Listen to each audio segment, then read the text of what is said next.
नमस्कार विद्यार्थी मित्रांनो, कंबाईन गट क फॉर्म सुटलेले आहे 2026, ज्यामध्ये महत्वाची पोस्ट EMVI चे 461 पदांसाठी जाहिरात आलेली आहे. आता फॉर्म भरत असताना प्रोफाईल कसं बनवावं याचा व्हिडिओ मी ऑलरेडी घेतलेला आहे. तुम्ही जर बघितला नसेल तर बघून घ्या. प्रोफाईल फिलअप केल्यानंतर तुम्हाला पुढचा मुद्दा आहे की प्रोफाईल भरत असताना काही माहिती भरावी लागते, ज्यामध्ये काही डॉक्युमेंट्स आहे. इवन दो जेव्हा तुम्ही अप्लाय करत असताना सुद्धा काही डॉक्युमेंट तुम्हाला अपलोड करावे लागतात आणि अप्लाय करत असताना काही डॉक्युमेंटची गरज असते. सो तुम्हाला जर आरक्षण घ्यायचं असेल, ते उभं आरक्षण असू दे किंवा समांतर आरक्षण असू द्या, तुम्हाला जर आरक्षण घ्यायचं असेल तर तुम्हाला काही डॉक्युमेंट तुमच्याकडे असणं गरजेचीच आहे. सो हा व्हिडिओ तुमच्यासाठी आहे. हा व्हिडिओ नवीन विद्यार्थ्यांसाठी आहे, ज्यांना प्रथमच RTOचा म्हणजेच EMVIचा फॉर्म भरायचा असेल त्यांनी हा व्हिडिओ शेवटपर्यंत बघा. तुम्ही तर बघा, तुमच्या ग्रुपमधील सगळ्या विद्यार्थ्यांपर्यंत पोहोचवा, तुमच्या नातेवाईकांना पोहोचवा आणि असेच अपडेट बघण्यासाठी हा चॅनल सबस्क्राईब करून बेल आयकॉन क्लिक करून ठेवा. चला, सगळ्या प्रश्नांची उत्तरे या व्हिडिओच्या माध्यमातून आपण घेऊया.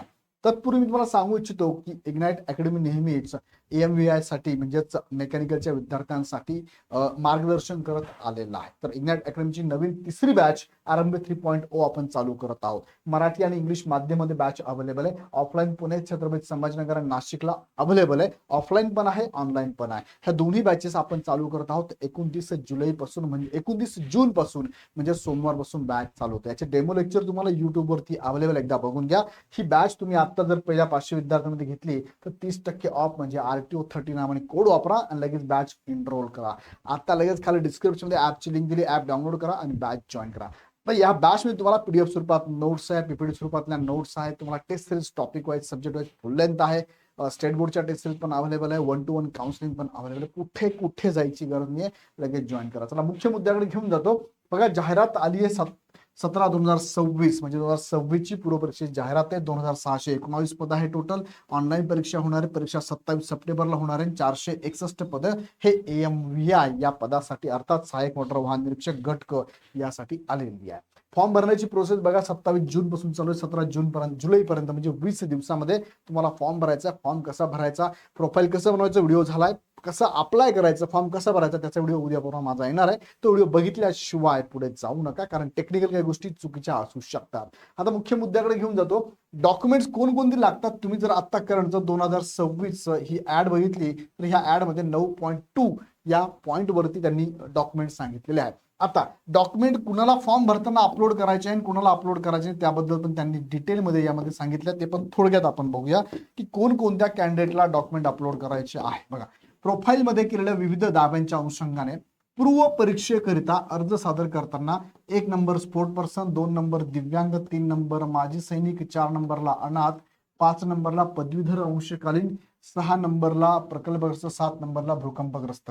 आता जे 5, 6 आणि 7 नंबरचे जे आहे ना कॅन्डिडेट, यांना तर इथे आरक्षण नाहीच आहे. बाकी राहिले 4 कॅन्डिडेट, हे 4 कॅन्डिडेटला मात्र डॉक्युमेंट अपलोड करावेच लागणार आहे. त्याशिवाय तुम्हाला फॉर्म भरता येणार नाहीये. हे 4 डॉक्युमेंट, खेळाडू, दिव्यांग, माजी सैनिक आणि अनाथ डॉक्युमेंट तुमचं लागणार आहे. ओके, यांना अपलोड करावं लागेल. दावा करणाऱ्या उमेदवारांव्यतिरिक्त अन्य उमेदवारांना कोणतेही कागदपत्रे अपलोड करण्याची आवश्यकता नाही. आता जरी डॉक्युमेंट अपलोड करायचे नाही, पण याचा अर्थ असा नाही की तुम्हाला ते डॉक्युमेंट लागणार नाही. डॉक्युमेंट लागणारच आहे. फॉर्म भरण्याची लास्ट डेट 17 जुलै आहे. 17 जुलैपर्यंत तुम्हाला सगळे डॉक्युमेंट लागणार आहे. आणि काही डॉक्युमेंटला अजून वेळ दिलेला आहे. कोणते असे डॉक्युमेंट आहे जे नंतर दिले तरी चालतात, नंतर काढले तरी चालतात, ते पण आपण समजून घेऊया. आता बघा, पहिलं आहे दिव्यांग असेल तर तुम्हाला 40% कमीत कमी किंवा 40%पेक्षा जास्त दिव्यांगत्व असेल तर तो विद्यार्थी फॉर्म भरू शकतो. पण या पदासाठी दिव्यांगांना पण इथे वॅकन्सी नाहीये.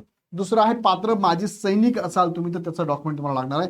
खेळाडू असाल तुम्ही तर खेळाडू असेल तर तुम्हाला बघा, तुम्ही एकतर रँक मध्ये असाल म्हणजे बघा तुम्ही इंटरनॅशनल खेळतात, नॅशनल खेळता की स्टेट खेळतात, तिघांपैकी कोणते चालेल. त्यामध्ये तुमची रँक असणं गरजेचं आहे. रँक मध्ये फर्स्ट, सेकंड, थर्ड किंवा मेडल म्हणतो आपण, ते तुमच्याकडे असणं गरजेचं आहे. तुमच्याकडे सर्टिफिकेट नुसतं असणार चालणार नाही, तर सर्टिफिकेट पडताळणी अहवाल सर्टिफिकेट तुमच्याकडे असणं गरजेचं आहे. हा पडताळणी अहवाल कोणाकडून घ्यावा लागतो तर उपसंचालक नेहरू व युवक संचालनालय विभागीय लेवलला असतं बघा यांचं ऑफिस, यांच्याकडून हे घ्यावं लागतं. आता हे सर्टिफिकेट आहे पण तुमच्याकडे हे नाहीये तर फॉर्म भरता येईल का? भरता येणार नाही. हा, मात्र याला अजून एक ऑप्शन आहे. तुम्ही इथे पडताळणी अहवाल अप्लाय करायला टाकल्याची रिसिप्ट घेऊन जरी फॉर्म भरला तरी तुम्हाला इथे फॉर्म भरता येणार आहे. आणि तुम्हाला मुख्यच्या वेळेस मात्र तुम्हाला हे लागणार आहे, पडताळणी अहवाल सर्टिफिकेट लागणार. त्यांनी इथे लिखित स्वरूपात दिलेला आहे. क्रीडा प्रमाणपत्र, पडताळणी अहवाल अथवा अथवा क्रीडा प्रमाणपत्र पडताळणीसाठी सादर केली पोच पावती म्हणजे रिसिप्ट चालणार आहे. आणि मुख्य परीक्षेकरिता मात्र क्रीडा प्रमाणपत्र पडताळणी अहवाल लागू असेल त्याप्रमाणे लागणार आहे. पुढचं आहे अनाथ असाल तर अनाथ सर्टिफिकेट महिला व बाल विकास विभागाकडून मिळतं. संस्थात्मक संस्था पाहिजे दोघांपैकी एक तुम्हाला सर्टिफिकेट लागणार आहे. पदवीधर अंशकालीन इथे ज्यांना आरक्षण नाहीये, भूकंपग्रस्त प्रकल्प यांना आरक्षण नाहीये. त्यानंतर अराखीव महिला असेल, खेळाडू असेल, दिव्यांग माजी सैनिक असेल, अनाथ असेल, पदवीधर अंशकालीन कर्मचारी, भूकंपग्रस्त प्रकल्प आरक्षण दावा करणाऱ्या सगळ्यांना डोमेसाईल लागणार आहे. जे जे इथे अलाउड आहे त्यानुसार तुम्ही कन्सिडर करू शकता. डोमेसाईल म्हणजे काय? महाराष्ट्राचे रहिवासी असण्याचं सर्टिफिकेट हे लागणारच आहे. हा तुम्हाला सर माझ्याकडे तर नाहीये, काय करू? अप्लाय करा, 17 जुलैपर्यंत निघून जातो. दुसरा मुद्दा, sir TC, LC, birth certificate चालेल का? नाही चालणार. तुम्हाला इथे डोमेसाईलच लागणार आहे. आणि वेळ आहे पुष्कळचा, लगेच काढून घ्या, लगेच काढून घ्या. डेट पण थोडी एक्सटेंड होते, एखादा आठवडा एक्सटेंड होऊ शकते. सो लगेच तुम्ही हे डॉक्युमेंट जे नसेल ते डॉक्युमेंट तुम्ही काढून ठेवा. आता याच्या व्यतिरिक्त माहिती भरताना ना काही माहिती तुम्हाला भरावी लागते. उदाहरणार्थ बघा, अर्जातील नावाचा पुरावा फॉर्म तुम्हाला 10वीच्या नावानेच भरायचा. 10वीच्या नाव फॉर एक्झाम्पल तुमचं असेल ABC ह्या नावानेच फॉर्म भरायचा. ए म्हणजे आडनाव असेल तुमचं, बी म्हणजे नाव असेल तुमचं, सी म्हणजे वडिलांचं नाव असू शकतं. इथे नावामध्ये आडनावामध्ये जी स्पेलिंग आहे तीच तुमची इथे असावी, नावामध्ये जी स्पेलिंग आहे तीच तुमची असावी, आणि वडिलांच्या नावात जी स्पेलिंग आहे तीच तुमची असावी. आता याच्यात दोन मुद्दे होऊ शकतात बघा. एक तर मेल कॅन्डिडेट असेल, मेल फिमेल असेल, आणि एक फक्त फिमेल असेल. मेल फिमेल साठी होऊ शकतं स्पेलिंग मध्ये मिस्टेक झालेली आहे, मग यासाठी दोन डॉक्युमेंट आहे. जर स्पेलिंग मिस्टेक छोटी असेल तुम्ही काय करू शकता, 100 रुपयाचा ॲफिडेविट बनवून ठेवू शकता. जर मोठी चूक असेल तर गॅजेट तुम्हाला काढावं लागणार आहे. येते लक्षात? सो हे आता लागणार आहे का? आता फॉर्म भरताना लागणार आहे का नाही, किंवा लागू शकतं, तुम्ही लगेच काढून पण ठेवून घ्या, कारण उद्या फॉर्म सुटणार आहे, उद्या कळेल आपल्याला ते लागतं की नाही. सो हे काढून घ्या, याला 10 दिवस 11 दिवसात मिळून जाते, काय प्रॉब्लेम नाही. दुसरा मुद्दा, 10वीच्या नावानंतर डॉक्युमेंट मध्ये बदल असेल तर हे तुम्ही करू शकता. आता फिमेल असाल तुम्ही, तर फिमेल असेल जनरल काय होतं, मॅरिड जर झालं, लग्न झालं, तर त्यांच्यामध्ये काय होतं, काही डॉक्युमेंट फादरच्या नावाने, काही डॉक्युमेंट हजबंडच्या नावाचे असू शकतात. जसं की फादरच्या नावाचे काही डॉक्युमेंट हजबंडच्या नावाचे, तुम्हाला दोन्ही वापरायचे असेल तर तुम्ही काय करू शकता, नावात बदल करून नवीन नाव तुम्ही टाकू शकता. नवीन नाव टाकलं तर ह्या नवीन नावाचं काय तुमचं हॉल तिकीट येतं, आणि ह्या नवीन नावाचं तुमचं आयडी प्रूफ लागतं. हे तुम्हाला वापरायचं असेल दोन्ही डॉक्युमेंट तुम्ही काय करू शकता, इथे एकतर गॅजेट काढू शकता किंवा मॅरेज सर्टिफिकेट, दोघांपैकी एक तुमच्याकडे असेल तरी तुम्ही इथे दोघांच्या नावाचे डॉक्युमेंट ते वापरू शकता. Is that clear? याच्यावर सेपरेट व्हिडिओ पण मी तुम्हाला घेऊन टाकतो, काळजी करू नका. आता इथपर्यंत आलो, पुढे बघा. पुढे मी तुम्हाला सांगतोय वयाचा पुरावा आहे 10वीचं मार्कशीट असतं, त्यामध्ये बर्थ सर्टिफिकेट असते, ते तुम्ही वापरू शकता, किंवा बर्थ सर्टिफिकेट पण इथे चालणार आहे. शैक्षणिक अर्हता इत्यादी पुरावा म्हणजे बघा, फॉर्म भरताना 10वी 12वी ग्रॅज्युएशन, पोस्ट ग्रॅज्युएशन, डिप्लोमा असेल, डिग्री असेल, किंवा अवांतर डॉक्युमेंट असेल, त्या सगळ्यांसाठी तुम्हाला पुरावा म्हणून डॉक्युमेंट लागणार आहे. चौथा मुद्दा आहे सामाजिकदृष्ट्या मागासवर्गीय, म्हणजे तुम्ही कॅटेगरीतून फॉर्म भरत असाल तर कास्ट सर्टिफिकेट तुम्हाला लागेल, आणि तेही तुम्हाला फॉर्म भरण्याच्या लास्ट डेटच्या अगोदरचं, किंवा तुम्ही फॉर्म जेव्हा भराल त्या डेट पर्यंतचं लागणार आहे. पाचवा आहे आर्थिकदृष्ट्या दुर्बल घटक म्हणजे ईडब्ल्यूएस बाबत. ईडब्ल्यूएस बाबत पुढे मी तुम्हाला डिटेलमध्ये सांगतो. त्यानंतर नॉन क्रिमिलियर बाबत सुद्धा पुढे मी तुम्हाला सांगणार आहे, तो पण ते डिटेल्स बघून घ्यायलाच. पात्र दिव्यांग व्यक्ती तर अलाउड नाहीये. पात्र माजी सैनिकांना डॉक्युमेंट लागेल, अनाथांचं डॉक्युमेंट लागेल, खेळाडूचं डॉक्युमेंट लागेल. त्यानंतर डोमेसाईल तुम्हाला मी सांगितलं, नावात बदल असेल तर काय करतात ते पण मी तुम्हाला इथे सांगितलंय. आता दोन मुद्दे तुम्हाला मी पुढे सांगतो. त्यातलं पहिलं बघा, आता तुमचे जे डॉक्युमेंट आहे ना, हे डॉक्युमेंट कधी लागतात, हे फॉर्म भरताना अपलोड करायचेच नाही, माहिती मात्र भरावी लागेल बरं का. ओबीसी सर्टिफिकेट, ओबीसी मधून आहात का, यस आहे, सर्टिफिकेट नंबर टाका, इश्युइंग डेट टाका, इश्युइंग डिस्ट्रिक्ट टाका, हे टाकायची माहिती, पण अपलोड नाही करायचं डॉक्युमेंट. हे कधी बघितलं जातं, जेव्हा तुमचं सिलेक्शन होतं, सिलेक्शन झाल्यानंतर नियुक्तीच्या अगोदर तुमचं डॉक्युमेंट व्हेरिफिकेशन होतं, त्यावेळेस तुम्ही पूर्व परीक्षेला भरलेली सगळी माहिती तीच लागते शेवटपर्यंत, निवड होईपर्यंत, आणि तीच माहितीचे डॉक्युमेंट तुम्हाला शो करावे लागतात. सो आता तुम्ही जी माहिती भरतात ना, नंतर भविष्यात तुम्हाला एडिट करता येत नाही. हा, मुख्य परीक्षेला काही एडिट करता येतं, पण ते मोजके 3-4 मुद्दे आहे. फी भरावं लागते, सेंटर बदलावं लागतं, आणि काही ॲपियर विद्यार्थी फॉर्म भरणार आता तर ते मुख्यच्या वेळेस त्यांना पूर्ण अपडेट करावं लागतं. हेच अपडेट करावं लागतं, बाकी कोणतंही अपडेट करता येत नाही. सो आता तुम्ही जी माहिती भराल हीच फायनल असणार आहे, हेच तुम्हाला डीबीला पूर्ण शो करावे लागणार आहे. डिजिलॉकरवरती असणारे डॉक्युमेंट तुम्ही वापरू शकता. डिजिलॉकरचे डॉक्युमेंट पण तुम्ही त्यांना दाखवू शकता. हार्ड कॉपी घेऊन जायची गरज नाही, डिजिलॉकर पण तुम्ही दाखवू शकता, काही प्रॉब्लेम नाही. लक्षात घ्या, त्यांनी हे सांगितलं बघा, 7 मे 2026चा GR आहे. त्यानुसार MPSCने सांगितलं की डिजिलॉकर पाण्याचा वापर करून तुम्ही डॉक्युमेंट व्हेरिफिकेशन करू शकता. आता पुढे घेऊन जातो पुढच्या मुद्द्याकडे, एनसीएल बाबत. आता एनसीएल कोणाला लागतं बरं बघा, SC असेल, ST असेल, त्यानंतर EWS असेल आणि ओपन असेल, ह्या कॅटेगरीच्या उमेदवारांना एनसीएल लागत नाही. कोणाला लागतं मग? एनसीएल लागतं ओबीसीला, SBCला, NTचे सगळे प्रवर्ग, A असेल, B असेल, C असेल, D असेल, SC BE असेल, SCBE social economic backward class, SCBC या सगळ्यांना उमेदवारांना एनसीएल लागतं. आता हे एनसीएल कधीच लागेल बरं, तर एनसीएल बघा, एनसीएल तुम्हाला सांगितलं 26-27 ह्या इकॉनॉमिकल वर्षातलं चालेल. आता फॉर्म भरताना 17 जुलैपर्यंत निघाल तर वेल अँड गुड. नाही जरी निघालं तर तुम्ही यस करून काय करायचं आहे, तुम्हाला 27 सप्टेंबरपर्यंत एनसीएल काढायचं आहे आणि मुख्य परीक्षेला अपडेट करायचं आहे. पण जर 27 सप्टेंबरपर्यंत एनसीएल निघाला नाही आणि फॉर्म भरताना यस करून टाकला तर तुम्ही अडचणीत याल. सो इथे फॉर्म भरताना येस करायचं की नो करायचं, उद्यापासून फॉर्म सुरू होतील त्यावेळेस तुम्हाला सांगतो की मुद्दे काय आहेत. पण एनसीएल ला त्यांनी वेळ दिली 27 सप्टेंबरपर्यंत. पण तुम्ही प्रयत्न करा 17 जुलैपर्यंत, फॉर्म भरायची लास्ट डेट काय 17 जुलै आहे, तोपर्यंत काढायचा प्रयत्न करा, म्हणजे भविष्यात अडचण काहीच येणार नाही तुम्हाला. ओके, आता हे एनसीएल काढत असताना बघा 3 वर्षाचं पण निघतं, 2 वर्षाचं पण, 1 वर्षाचं पण निघतं.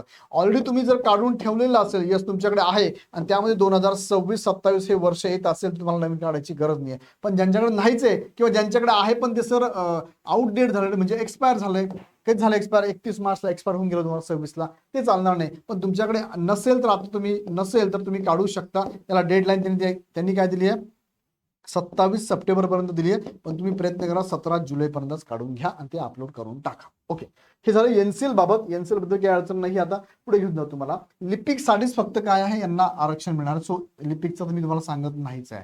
पुढे आहे तुम्हाला जे प्रवेश प्रमाणपत्र आहे, म्हणजे तुम्ही फॉर्म भरल्यानंतर तुम्हाला जे हॉल तिकीट येतं ना, हॉल तिकीट तुम्हाला वेबसाईटवरनं एक्झामच्या 7 दिवस अगोदर मिळणार आहे. लक्षात घ्या, हॉल तिकीट ज्या नावाने येतं, तुम्ही जर 10वीचं नाव वापरलं असेल त्या नावाचं आयडी प्रूफ लागेल. तुम्ही नावात बदल करून नवीन नाव घेतलं असेल, न्यू नेम असेल तुमचं, तर त्या नवीन नावानुसार तुम्हाला आयडी प्रूफ घेऊन एक्झाम सेंटरला जावं लागेल. नावात बदल असण्यासंदर्भात तुमचं एकतर ॲफिडेविट असेल किंवा गॅजेट असेल किंवा मॅरेज सर्टिफिकेट असेल, तिघांपैकी एक ज्याला लागू आहे त्याप्रमाणे तुम्हाला एक्झाम सेंटरला बरोबर घेऊन जावं लागतं.